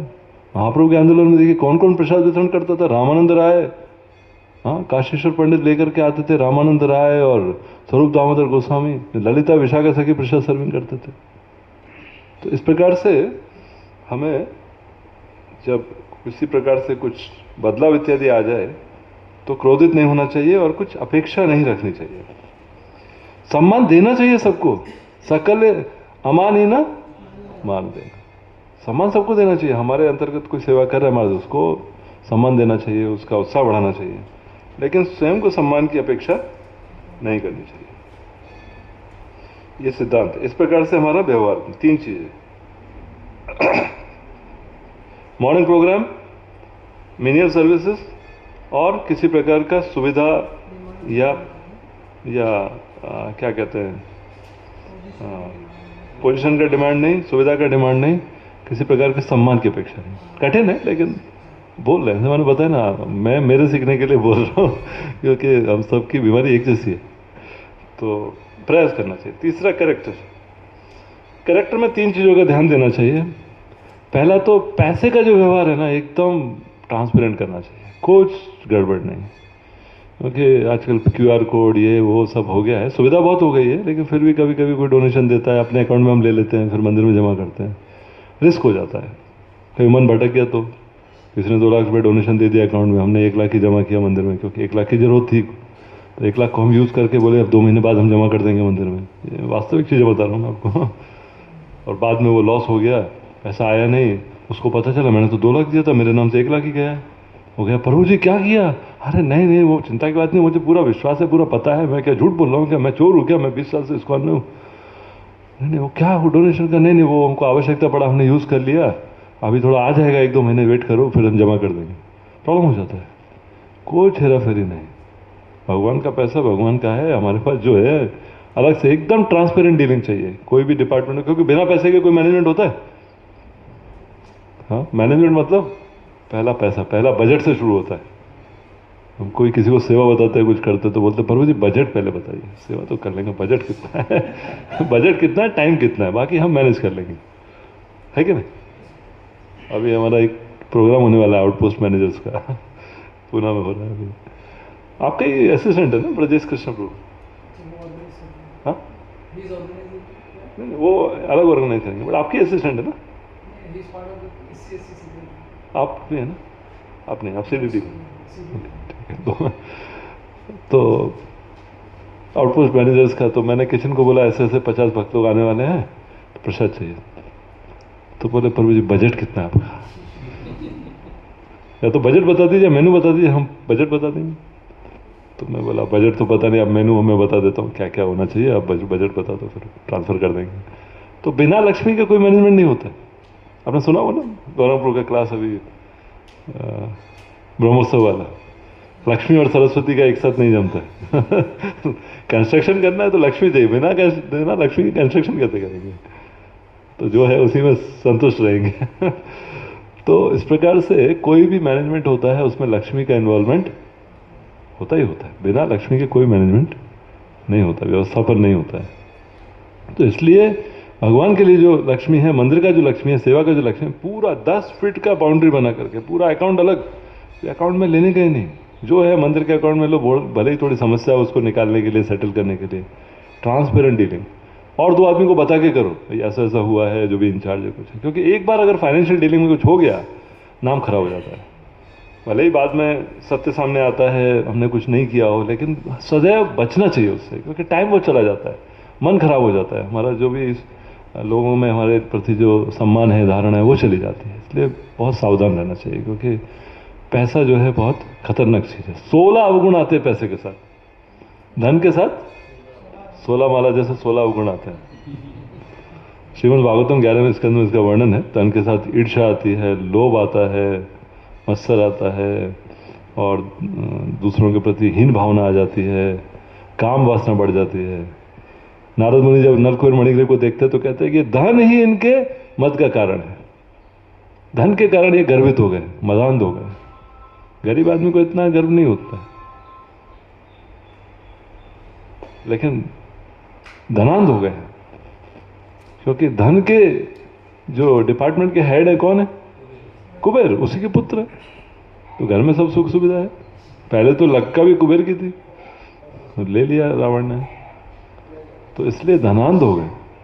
तो धन का बड़े प्रभाव होते हैं, इसलिए लीडर्स को चाहिए कि एकदम सचेत रहे, कभी किसी गलत कारण से जो धन के रहते हैं वो नहीं पड़ना चाहिए। एक बार मैं गुंजेरी मंदिर में था और एक ग्रुप मुझे मिलने आया, तो मैं एकदम नया नया था, मैनेजर था, राजेश ने मैनेजर बहुत जल्दी बना दिया था। 2007 में 6 में ज्वाइन किया था, जुलाई में। तो एक ग्रुप मिलने आया, बोले प्रभु जी आप मैनेजर हैं? हाँ। मैं हमको डोनेशन देना है, दे दीजिए, प्रॉब्लम नहीं है। नहीं, 1 करोड़ का डोनेशन देंगे कैश में। 1 करोड़ कैश में? ठीक है चलेगा प्रभु जी, कोई प्रॉब्लम नहीं है। मंदिर में तो हम तो करोड़ों रुपए भी डाइजेस्ट कर सकते हैं, इतना कंस्ट्रक्शन करना है ना, इतना कोई प्रॉब्लम नहीं है, नया मंदिर भी आ रहा है, 1 करोड़ भी चल जाएगा। मतलब नहीं, उसके बाद आप 80 लाख रुपए हमको चेक से वापस कर देना, हमको एक्चुअली 20 लाख का डोनेशन देना है। तो मुझे समझा नहीं, मतलब मेरा फाइनेंस का बैकग्राउंड भी नहीं है। तो मैं बोला तो फिर आप 20 लाख का डोनेशन दे दो। फिर आप 20 लाख का डोनेशन दे दो, जब 1 करोड़ का देके 80 लाख वापस करना है, तो ये तो मंदिर में होता नहीं ना वापस करने का। नहीं नहीं, हम 1 करोड़ कैश देंगे, आप 80 लाख हमको चेक में देंगे। मुझे फिर भी नहीं समझा, क्योंकि मुझे कैश और चेक मतलब केवल खर्चा करना आता था। मुझे पिताजी पैसा भेजते थे, खर्च करते थे 2-4 हज़ार रुपये महीने का उस समय कॉलेज में। तो कभी ऐसा कुछ डोनेशन वगैरह, फिर भी मुझे नहीं समझा कि ठीक है प्रभु जी, तो आप 20 लाख रुपया कैश ही बचने वाला है ना हमारे पास अल्टीमेटली, तो आप 20 लाख रुपया कैश हमको दे दो और 80 लाख आपके पास रख लो। तो फिर मैं बुलाया प्रभु जी को, रामानंद प्रभु थे उस टाइम में, जानते रामानंद प्रभु को बुलाया, प्रभु जी ऐसा ऐसा है। अरे बोले ये सब वाइट ब्लैक का चक्कर है, उसको बोलो हम लोग खुश हैं, आपको डोनेशन जो देना दे दीजिए, हमको आपको लेकर के कुछ वापस नहीं देना है कुछ भी। तो फिर मैं जाके बोल दिया उनको। बट कहने का मतलब क्या था, कितना बड़ा लोभ आता है ना। जैसे अभी कोविड के टाइम में क्या हो गया था, कोविड के बाद में हुआ ना नोटबंदी, तो लोग आके बोले प्रभु जी बोरी है, गोनी है पूरा नोट भर के। तो गोनी है तो हम क्या करेंगे, देना है तो दे दो, लेकिन वापस चेक और कैश और वो सब नहीं चाहिए। हा? आपको देना है तो दे दो, 1 वे ठीक है, 2 वे का कुछ चक्कर नहीं है, वो 2 वे नहीं। क्योंकि अभी नियम बड़े कठोर हो गए हैं, आपको पता होगा। अभी थोड़े दिन पहले सूचना आई है, 3 दिन पहले कि हमारा 12A और ATG फिर से रिवाइव हो गया है, नहीं तो कैंसिल कर दिया था। तो इतना पूरे इस्कॉन में हाहाकार मच गया था, ATG और 12A नहीं रहेगा जन्माष्टमी कलेक्शन करने के लिए, बोलते ना आपको छूट मिलेगी टैक्स पर, कैंसिल कर दिया था। तो एक भी अगर गड़बड़ होती है, आजकल सब कंप्यूटराइज्ड है, सब AI आ गया है। पहले तो क्या था, फाइल खोल के कौन देखेगा, लेकिन अब तो क्या है, कंप्यूटर पे एक बटन दबाना है आपको। हमारे पास क्वेरी क्या आया पता है हमको, इस्कॉन ने पिछले साल में 25 इनोवा क्यों खरीदी है? क्या जरूरत है इस्कॉन के? साधु लोगों को पैदल चलना चाहिए। ये इनकम टैक्स ऑफिसर पूछ रहा है। तो इस्कॉन में मतलब एक मंदिर ने 25 दिनों में नहीं खरीदी है, मतलब पूरा मिला करके मायापुर में है, वृंदावन में है, जुहू में है, कितने बड़े बड़े मंदिर है ना, उज्जैन में है, तिरुपति में। तो गाड़ी लगती है 4 लाख लोगों को। तो पूछे इतनी गाड़ी क्यों खरीदी है? अब कहाँ वो फाइल में देख के थोड़ी खोजा, वो तो बस बटन दबाया होगा एआई में कि व्हीकल्स, तो पूरा वो निकाल के देता है कि इस्कॉन के इस बैलेंस शीट में व्हीकल्स का खर्चा कितना है। तो इसलिए फाइनेंस में कुछ इधर उधर नहीं करना चाहिए, बहुत सचेत रहना चाहिए। और कहीं भी अगर शक की गुंजाइश हो तो तुरंत जो अधिकारी है उनको फ़ोन करना चाहिए, इन्वॉल्व करना चाहिए, मार्गदर्शन लेना चाहिए। कुछ बड़ा करने की आशा नहीं रखनी चाहिए कि कहीं तो छोटा सा मिल जाएगा, क्योंकि ज़्यादातर लोग फंसते हैं क्योंकि शॉर्टकट चाहिए। मंदिर बनाना है, सेंटर बनाना है, एकदम से कोई आ जाता है मैं सब कर दूंगा बस आप इतना कर दो, नहीं फंसना चाहिए। ये चरित्र के लिए होता है। दूसरा है जो माताओं के साथ वैष्णवी हैं उनके साथ जो व्यवहार होता है। और मुझे राधानंद महाराज एक ब्रह्मचारी क्लास में कहते हैं कि वैष्णव अपराध और वैष्णवी अपराध में कोई अंतर नहीं है। बड़ा एक इंस्पायरिंग चीज है। कहते हैं वैष्णव अपराध और वैष्णवी अपराध में कोई अंतर नहीं है। इसलिए ब्रह्मचारी लोगों को, साधु लोगों को ऐसा नहीं कि माताओं के प्रति अपराध करना चाहिए। लेकिन साथ में ब्रह्मचारियों को तो छोड़िए, गृहस्थों को भी अपनी पत्नी को छोड़कर किसी और माता के साथ बिना मतलब के बात नहीं करनी चाहिए। क्योंकि ये जो काम रोग है, काम वासना है, स्त्री पुरुष का संबंध है, ये जगत में तो नागर है, सब इसी पे टिका हुआ है। साधु लोगों को छोड़िए, अजामिल क्या ब्रह्मचारी था? हाँ, अजामिल ब्रह्मचारी था, ये पढ़ा है आपने? नहीं था। उसका विवाह हुआ था और ब्राह्मणी से विवाह हुआ था, और लिखा गया है भागवतम में कि बहुत सुंदर स्त्री थी, फिर भी मन उसका भ्रमित हो गया। तो इस प्रकार से स्त्री से सदैव दूर रहना चाहिए। 2+1 का फॉर्मूला होना चाहिए। स्त्री है तो एक और पुरुष साथ में होना ही चाहिए, जिससे कि कोई गुंजाइश नहीं रहे बाद में कुछ क्लेम करने के लिए कि ऐसा कहा, ये हुआ, वो हुआ। क्योंकि बहुत सारे एक्ट्स हैं स्त्रियों को संरक्षण देने के लिए। सरकार ने एक क्या बोलते हैं, पॉस्को बोलते हैं, POCSO, prevention of sexual harassment act, पूरा सेमिनार होता है, आप लोगों ने शायद किया होगा, मैंडर्स के लिए करते हैं। कितना सचेत रहना चाहिए, क्योंकि थोड़ा बहुत भी कुछ हो गया, चरित्र खराब हो गया तो फिर क्या होता है, बदनामी हो जाती है, मन हट जाता है, भक्ति में मन नहीं लगता, बहुत परेशानी हो जाती है। 2+1 मतलब 2 प्रभु जी 1 माता जी, वो सेफ है, झंझट नहीं रहता। वैसे तो 2 माता जी 1 प्रभु जी 1+2 का फॉर्मूला बोलते हैं वो लोग, लेकिन राधेश्याम बोले 2+1 करो इसको। 2 प्रभु जी होने चाहिए, क्योंकि कभी कभी 2 माता जी होते हैं तो वो भी गड़बड़ कर देते हैं। तो बोले जब माताओं से बात करनी है तो 2 प्रभु जी होने चाहिए, भले 2 माताएं हो, कुछ हो, या पब्लिक प्लेस में हो, जहाँ पर कि कोई ऐसा प्राइवेट में नहीं, कोई रूम में बात करना है, कुछ प्राइवेट प्लेस में बात नहीं करना चाहिए। कुछ मीटिंग करना है, कर सकते हैं, क्योंकि माताओं के बिना इस्कॉन चल नहीं सकता है।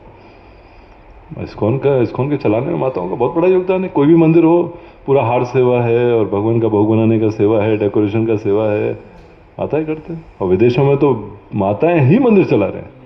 यहाँ तो माता योगदान देती है, लेकिन वहाँ तो माता ही मंदिर चलाती है। प्रेसिडेंट माता है, पुजारी माता है, प्रचारक माता है, सब माता है।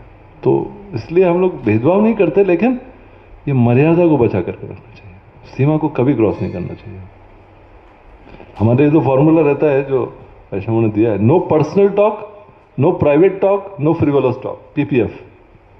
प्राइवेट नहीं, कोई ऐसा नहीं कि एकदम 1-on-1 बात कर रहे हैं, कुछ प्राइवेट क्या बात करना, सेवा के संबंधित ही बात करना, और क्या बात करना माता। तो no private talk 1-on-1, no personal talk. ऐसा नहीं माता जी कल रात को मेरे को नींद नहीं आई, तबीयत खराब हो गई, तो माताओं का तो हृदय द्रवित हो जाता है, माताओं का हृदय कोमल होता है। तो ब्रह्मचारियों के लिए ज़्यादा डर रहता है, लेकिन गृहस्थों के लिए भी पर्सनल टॉक नहीं करना चाहिए। कल मेरा पत्नी से झगड़ा हो गया था, तो वो माता को क्या करना है, बेकार में सहानुभूति आ जाती है। फिर आजकल एक्स्ट्रा मैरिटल अफेयर बहुत कॉमन है, आप देखिए कितना कुछ होता है। पूना में तो बड़ा केस हो गया, सुना होगा, 1 महीने पहले। वो एक लड़की थी, उसकी शादी फिक्स हुई थी एक लड़के से, और उसको शादी करने की इच्छा नहीं थी, उसका ऑलरेडी बॉयफ्रेंड था। तो दोनों ने मिलकर उसको धक्का मार दिया लोहगढ़ फोर्ट से। वो बेचारा शहीद हो गया दोनों के प्रेम में। वो शहीद हो गया उसमें। दोनों ने मिलकर के इतना योजना बनाया पूरा, और उसको धक्का मार दिया, उसको मना ही कर देते थे। तो इतना सोचिए, इतना आजकल जमाना बहुत खराब हो गया, समय बहुत खराब है। बहुत सारे केसेस चलते हैं अभी, आते रहते हैं आए दिन। तो भक्तों के बीच में भी अगर सावधान नहीं रहते हैं तो स्त्री पुरुष का कुछ भी संबंध होता है, पूरा माहौल, पूरा वातावरण खराब हो जाता है। प्रीचिंग भी ठप हो जाता है, लोगों की प्रेरणा चली जाती है, भक्ति डाउन हो जाती है। तो इसलिए बहुत सावधान रहना चाहिए। कोई पर्सन टॉक नहीं करना है। पर्सन टॉक करने के लिए आपके घर वाले हैं ना, आपके काउंसलर हैं, मेंटर है, उनसे बताइए। दूसरी स्त्री से क्यों बताने का, क्या चल रहा है आपके जीवन में। प्राइवेट नहीं, पर्सन नहीं, और फ्रिवोलस नहीं। आपका साड़ी बहुत अच्छा है, लिपस्टिक बहुत, आपको क्या करना है, ये सब भक्तों के लिए नहीं है। हाँ, भक्तों के लिए ये सब चीज़ें नहीं है। कोई जैसा है जो है ठीक है।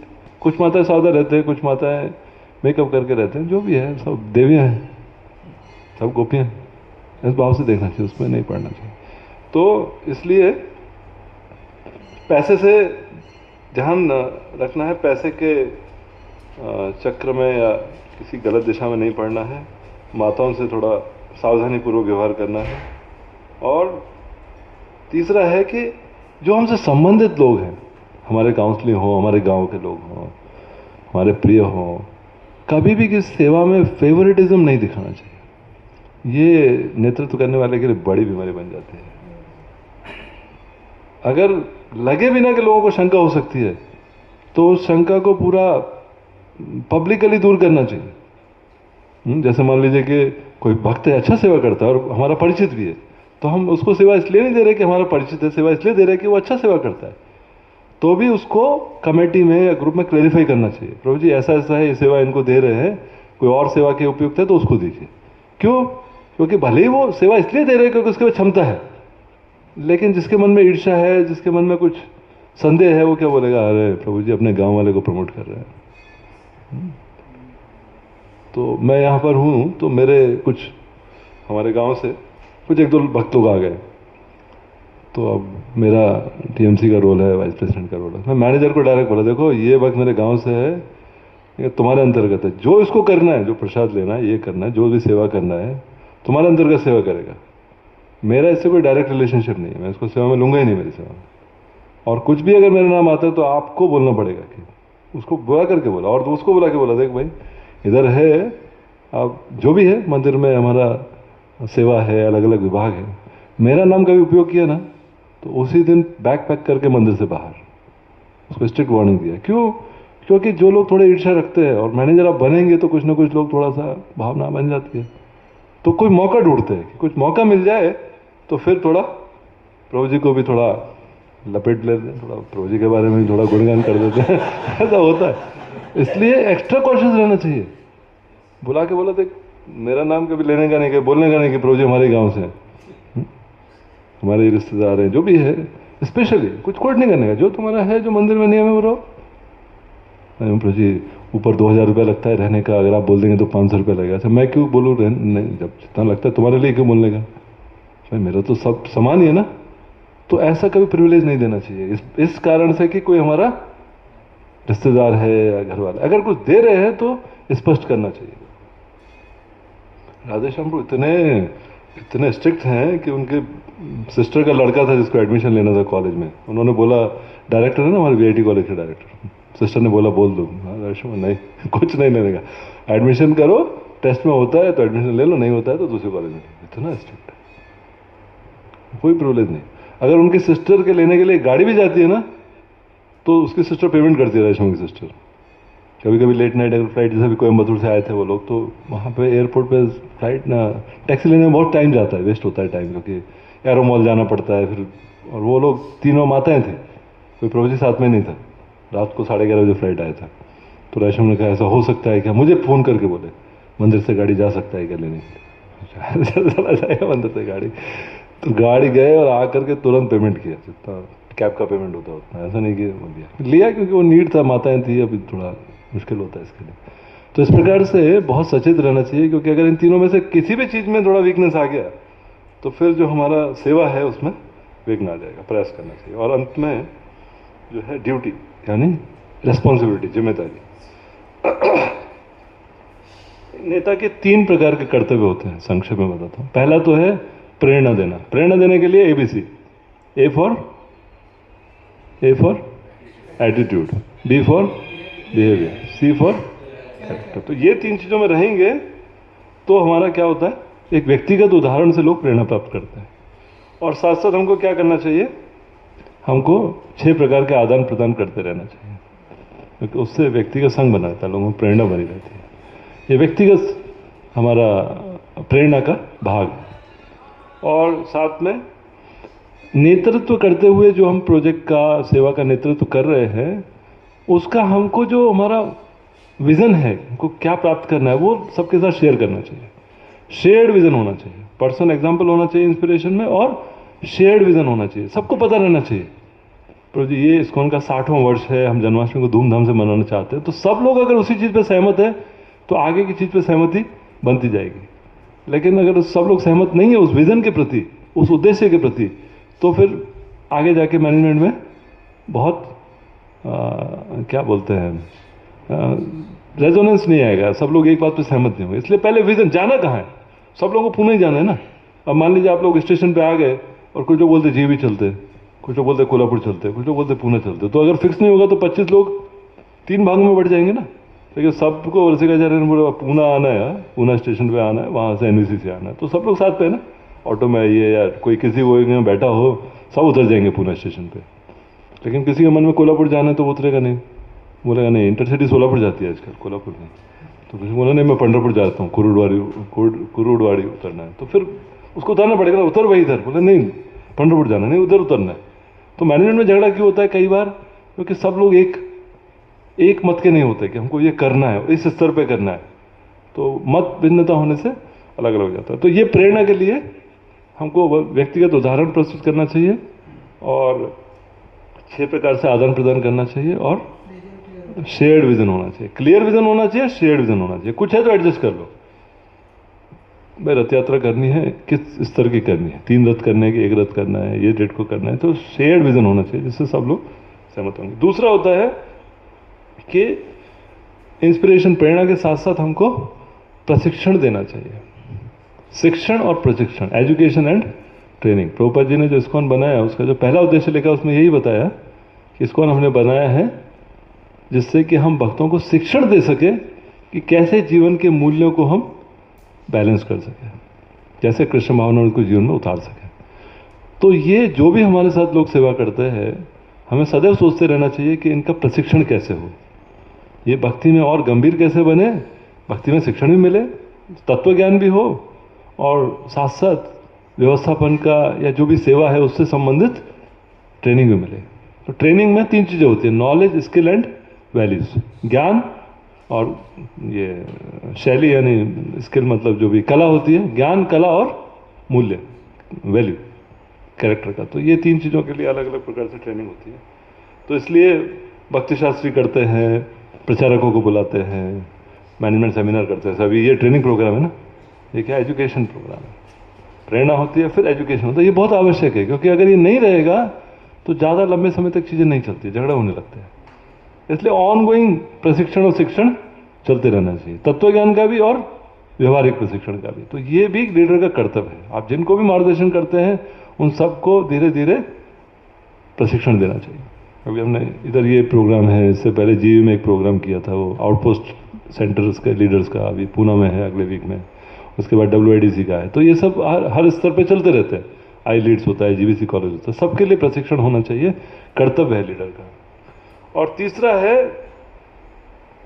फैसिलिटेशन। फैसिलिटेशन मतलब एक ऐसा सुविधा बनाना चाहिए, एक ऐसा वातावरण बनाना चाहिए कि प्रेरणा देने के बाद, शिक्षण देने के बाद लोग वास्तविक रूप से सेवा कर सकें। और फैसिलिटेशन के अंदर मैनेजमेंट का पूरा किताब बन जाता है, कैसे मीटिंग कंडक्ट करना है, कैसे लोगों को एम्पावरमेंट करना है, कैसे डेलीगेट करना है, कैसे उनको सेवा में लगाना है, वो पूरा एक अलग विभाग है। तो उसमें हमको लोगों के क्षमता के अनुसार उनको सेवा में लगाना चाहिए, बहुत महत्वपूर्ण है। और उसकी क्षमता है तो उसके हिसाब से हम सेवा निर्माण भी कर सकते हैं, कोई प्रॉब्लम नहीं है। इस्कॉन में सब कुछ चलता है। जैसे मान लीजिए कोई आपकी कम्युनिटी में डिवोटी आ जाए जो वैल्यू एजुकेशन बहुत अच्छा है, पहले अपने जहाँ रहता था वहाँ किया था, तो कोई प्रॉब्लम नहीं है, एक वैल्यू एजुकेशन डिपार्टमेंट बना लीजिए, वो तो प्रेरित है, वो करेगा और बहुत लोगों को उससे जोड़ेगा। तो इस प्रकार से जो सेवा है उसके अनुकूल हमको व्यक्ति को ढूंढना चाहिए, और जो व्यक्ति की क्षमता है उसके अनुकूल हमको सेवा बनानी चाहिए। ये लीडरशिप का कार्य होता है, क्योंकि हर आदमी हर सेवा लंबे समय तक ठीक प्रकार से नहीं कर पाता है। क्षमता के अनुसार सेवा और सेवा के अनुकूल भक्त, ये दोनों काम करना लीडर का कर्तव्य होता है। और फिर उसको क्लियर गाइडलाइन देना चाहिए, ये सेवा करनी है, इतने समय में करनी है, ये आपके रिसोर्सेज हैं, इनको आपको रिपोर्ट करना है, सब क्लियर करना चाहिए। क्योंकि अगर बोल दिया कि प्रभु जी जाइए वहाँ जाके जरा प्रचार करके आएंगे क्या वहाँ पे, प्रचार करना है लेकिन कौन सा प्रोग्राम है, ऑडियंस क्या है, टॉपिक क्या है, टाइम क्या है, कोई बताना पड़ेगा ना। आप किसी को बोलेंगे प्रभु जी जाइए, वो शनिवार की शाम को वहाँ प्रचार कार्यक्रम होता है उधर बदलापुर में, वहाँ जाके आप जाके आइए, तो ये ठीक सेवा नहीं हुई ना। उसको बताना पड़ेगा कैसे जाना है, गाड़ी लेने आएगी, आपको जाना है, कितने बजे पहुँचना है, ऑडियंस कितनी आएगी, लेक्चर इंग्लिश में है कि हिंदी में है कि मराठी में है, हाँ, कितने बजे समाप्त करना है, सब चीज़ों का व्यवस्थापन नहीं होगा तो क्या हो जाता है, फिर सेवा में संतुष्टि नहीं मिलती है। तो इस प्रकार से हमको फैसिलिटेट करना चाहिए। तो इस प्रकार से ये एक लीडर के 4 प्रकार के जो है आदर्श सेवक नेतृत्व करने वाले लीडर के 4 गुण हैं: एटीट्यूड, बिहेवियर, कैरेक्टर और ड्यूटी। और हर एक के अंदर 3-3 चीज़ें हैं, उसको तो रिवाइज नहीं करेंगे, आपने जो भी लिखा होगा नोट्स बनाया होगा। यहाँ पर विराम देंगे, समय से थोड़ा ज़्यादा, 1 बजे मेरा टारगेट था कंप्लीट करने का, लेकिन मैंने 1:30। कोऑपरेट विथ मी, महाराज ने बोला, प्रभुपाद ने बोला ना, मतलब क्या है, आप मुझसे कोऑपरेट करो, मेरी बात से सहमत हो जाओ। तो महाराज बोले एवरीवन थिंक लाइक दैट, आप मुझसे कोऑपरेट करो। तो ऐसा करके बता रहे थे। तो इसलिए जो लीडर है उसको जो ओपिनियन है, ओपिनियन पे समन्वय नहीं होता है, ओपिनियन के कारण में जाना पड़ता है। आपका ये जो मत है, किस कारण से ये मत है, क्या उससे अचीव होने वाला है, तो एक स्टेप पीछे जाना पड़ता है। ये हम लोग कॉन्फ्लिक्ट रेजोल्यूशन ट्रेनिंग में चर्चा करते हैं कि ओपिनियन का कॉन्फ्लिक्ट होता है, लेकिन जब ओपिनियन के पीछे जाएंगे तो समन्वय होने का संभावना रहता है कि आपकी वो ओपिनियन क्यों है। वो तो बहुत सादा उदाहरण देते हैं, हालांकि मैनेजरियल उदाहरण नहीं है। एक बार एक बच्चा और उसके सिस्टर झगड़ा कर रहे हैं कि मुझे क्या चाहिए, ऑरेंज चाहिए, ऑरेंज मतलब संतरा, संतरा चाहिए। दोनों झगड़ा कर रहे हैं, हाँ मेरे को संतरा चाहिए, और वो माता पिता सुलझाने का प्रयास कर, एक ही संतरा है, और दोनों कह रहे हैं मेरे को पूरा ही संतरा चाहिए। तो एक संतरा, पूरा संतरा दो को नहीं दे सकते ना, कैसे समन्वय करेंगे। तो पूछा भाई तेरे को क्यों चाहिए संतरा, तो वो बच्चा बोलता है मेरे को संतरा खाना है। और उसको पूछा, बच्ची को पूछा तुमको क्यों चाहिए, बोले मेरे को उसका पील से डेकोरेशन करना है केक का। बोले ठीक है, अंदर का तुम ले लो, छिलका तुम ले लो, हो गया, दोनों को मिल गया पूरा पूरा। लेकिन जब तक वो बोल रहे हैं मुझे पूरा संतरा चाहिए, जब तक आप समन्वय नहीं कर सकते। जब एक स्टेप पीछे जाएंगे, क्यों चाहिए, तो समन्वय कर सकते हैं। क्योंकि जब क्यों चाहिए तो उसको पूरा करने का और भी ऑप्शन आ सकता है। डेकोरेशन के लिए और भी कुछ चीज़ दे सकते हैं, या आपको जूस पीना तो जूस भी दूसरा दे सकते हैं, लेकिन ओपिनियन पे समन्वय नहीं होता है। इसलिए लीडर को क्या चाहिए, प्रभु जी आपका ये मत है, आपका ये मत है, आपका ये मत क्यों है, आपको इससे क्या प्राप्त होने वाला है, तो वो बताएगा। कोई भी जैसे मैनेजमेंट सिचुएशन हो, जन्माष्टमी है तो मंदिर हॉल में कल्चरल प्रोग्राम होना चाहिए कि नहीं होना चाहिए। कीर्तन टीम बोलता नहीं होना चाहिए, हमारा कीर्तन चला है। कल्चरल टीम बोलेगा अरे दिस इज न्यू वैदिक cultural centre, this is not new वैदिक कीर्तन सेंटर, दिस इज न्यू वैदिक कल्चरल सेंटर। तो कल्चरल प्रोग्राम नहीं होगा तो कब होगा, किसके लिए होगा, कहाँ होगा। तो फिर क्या चाहिए तुमको, स्टेज चाहिए ना, ऑडियंस चाहिए ना। टेम्पल हॉल में ऑडियंस ऑटोमेटिक आता है, ठीक है। तो क्या करो, जन्माष्टमी से 2 दिन पहले आप मंदिर हॉल में करो, स्टेज लगा के 2 दिन शाम को 2 घंटा है बस, बाकी टाइम कीर्तन। थोड़ा तो समन्वय करना पड़ेगा ना। और जन्माष्टमी के दिन पूरा कीर्तन, 24 आवर कीर्तन, और आपका प्रोग्राम नीचे भक्तिवेदांता हॉल में, और हम लोग बोर्ड लगाएंगे, नोटिस लगाएंगे, लोगों को एडवर्टाइज करेंगे, आपके लिए ऑडियंस लेके आएंगे, तो समन्वय होगा। नहीं तो दोनों झगड़ते रहेंगे, तो एक मंदिर हॉल में दोनों तो एक साथ नहीं हो सकता ना, कीर्तन कल्चर प्रोग्राम। बिल्कुल प्रैक्टिकल है, चल रहा है, अभी चल रहा है हमारा द्वंद। स्टॉल, बुक स्टॉल कितने लगेंगे, बुक स्टॉल को लगता है कि सारे स्टॉल में बुक्स ही देना चाहिए। Prabhupada said books are the basis. और क्या preaching, preaching means distributing books. What will your 3 minute of preaching do. आप टीनेज बॉयज़ को लगाना है, गर्ल्स बॉयज़ को लगाना है, चिल्ड्रन बॉयज़ को लगाना है, बुक स्टॉल तो उतने ही है ना, स्टॉल तो 15 ही है। तो उसमें फिर से भाई आपको क्या प्राप्त करना है, ठीक है, आपको बुक डिस्ट्रीब्यूशन करना है, ठीक है। हमारा चिल्ड्रन स्टॉल पे भी हम चिल्ड्रन बुक रखेंगे, ठीक है, आपका बुक भी डिस्ट्रीब्यूट होगा, चिल्ड्रन भी होगा। चलो, तो इस प्रकार से ओपिनियन के बेसिस पे समन्वय कभी नहीं होता है। ओपिनियन का बैकग्राउंड में जाकर के समन्वय होने की संभावना रहती है, और कभी कभी नहीं समन्वय हो तो फिर उनको दोनों को अपना अपना स्पेस दे देना चाहिए। जैसे प्रभुपाद जी करते थे, दो भक्त लोग झगड़ा करे, बोले तुम इधर जाके प्रचार करो, तुम इधर करो, झगड़ा मत करो, जाओ। जैसे राधा दामोदर बस पार्टी और टेम्पल प्रेसिडेंट का झगड़ा हो गया, प्रभुपाद जी ने कहा राधा दामोदर बस पार्टी को बंद करो, झगड़ा हो गया, सब प्रेसिडेंट लोग नाराज हो गए, हमारे भक्तों को लेके चले जाते हैं मंदिर से, तो बस पार्टी बंद कर दिया। तमाल कृष्ण प्रभुपाद मैं चाइना जाता हूँ, प्रभुपाद बहुत अच्छा आइडिया, जाओ। अगले दिन बुला के प्रभुपाद जी ने बोला चाइना जाओ, चाइना में प्रचार शुरू हो गया।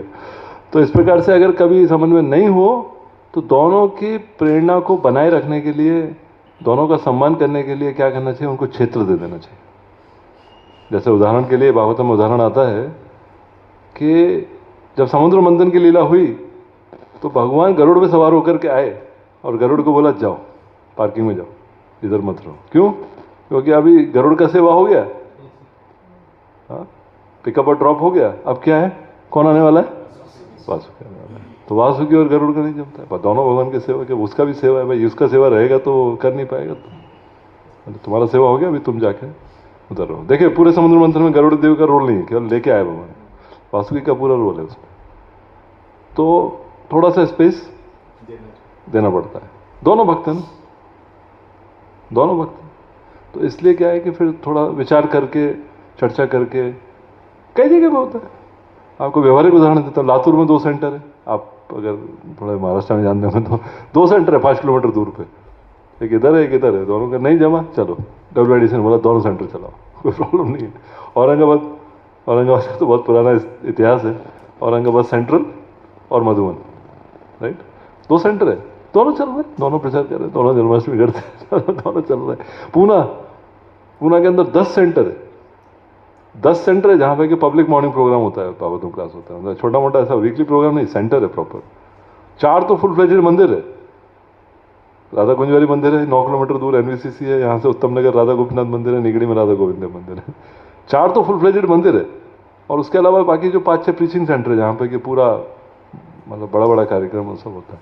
सबका अपना अपना एरिया है, कभी कॉन्फ्लिक्ट आता है तो समन्वय कर लेते हैं, भाई आप ठीक है, ये डोनर आपका था, इधर आ गया, ठीक है ले जाओ डोनेशन ज़्यादा। तो लोगों को प्रशिक्षण देना चाहिए कि डिफरेंस हो सकता है, लेकिन किसी का सुनने का प्रशिक्षण होना चाहिए। कहीं जाके तो रुकना चाहिए, कहीं जाके नहीं रुकेगा तो फिर भक्ति में प्रगति नहीं होगी। ठीक है, आपस में नहीं बन रहा है तो अथॉरिटी के पास जाओ, नहीं आ रहा है तो और ऊपर जाओ, एक लेवल पे समन्वय होना चाहिए, क्योंकि हमारी इच्छा से हर चीज़ नहीं चलेगी। और हमको भी एज ए लीडर देखना चाहिए कि कैसे उनका जो ओपिनियन है, जो आइडिया है, उसको एकोमोडेट कर सकते हैं, क्षेत्र बना के दे सकते हैं, अगर वो भक्ति के नियम के विरोध में नहीं। तो ज़्यादातर भक्तों के नियम के विरोध में नहीं होता, नहीं स्पेस बना दो, क्या प्रॉब्लम है। हमारे यहाँ पे तो पूरे पूना भर में कहीं भी कोई प्रोग्राम करे, कहीं भी कोई कलेक्शन करे, कोई रोक टोक नहीं है, क्योंकि जितना बाउंड्री बनाते हैं ना, उस बाउंड्री को देखा आपने, अभी पूरा जो बाउंड्री है इंडिया और पाकिस्तान का, पता है आपको कितना सैनिक लगता है वहाँ पे? सबसे जो बड़ा बजट होता है किसी भी देश का, वो किसका होता है? डिफेंस का होता है। युद्ध तो होता नहीं है, तो बजट कहाँ जाता है? इधर ही जाता है।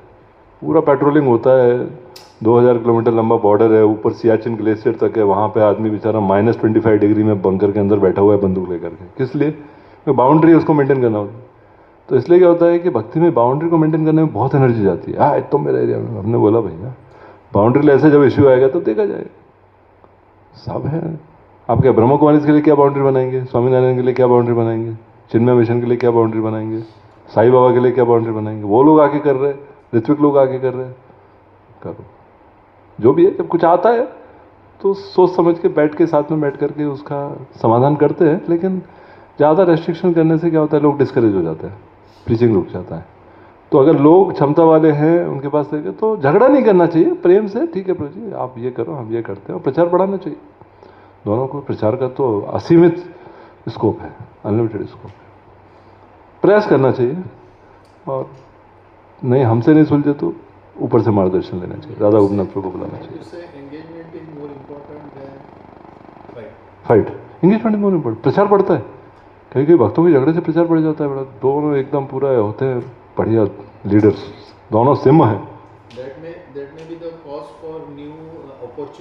हाँ आपका अनुभव मुझसे बहुत ज़्यादा है, आप तो टेस्टिंग हो रहा है मेरा। ठीक है, बहुत बहुत धन्यवाद। अभी थोड़ा हरे कृष्णा। ऐसा लग रहा था कि सुनते ही जाए, है ना। इतना प्रैक्टिकल मतलब बता रहे थे प्रभु जी, शायद उनके लिए ये 1.5 आवर्स ये टॉपिक के लिए कम है। ये प्रभु जी काफ़ी स्पीड से जा रहे थे, लेकिन उसमें भी कितना कुछ प्रभु जी ने बताया आज, ऐसा लग रहा था कि सुनते ही जाए। बहुत बहुत धन्यवाद प्रभु जी। नहीं नहीं, ये कितना ज़रूरी है ये सब लीडरशिप क्वालिटीज ABCD जो आपने बताया, जितना हो सके उतना हमने नोट भी किया है, ट्राई करते हैं शेयर करने के लिए। प्रैक्टिस कर रहे हैं, नहीं प्रैक्टिस के लिए। तो आइए हम प्रभु जी के प्रति आभार व्यक्त करेंगे अपने स्टाइल में 3 बार जोर से हरि बोल बोल के। हरि बोल, हरि बोल, हरि बोल।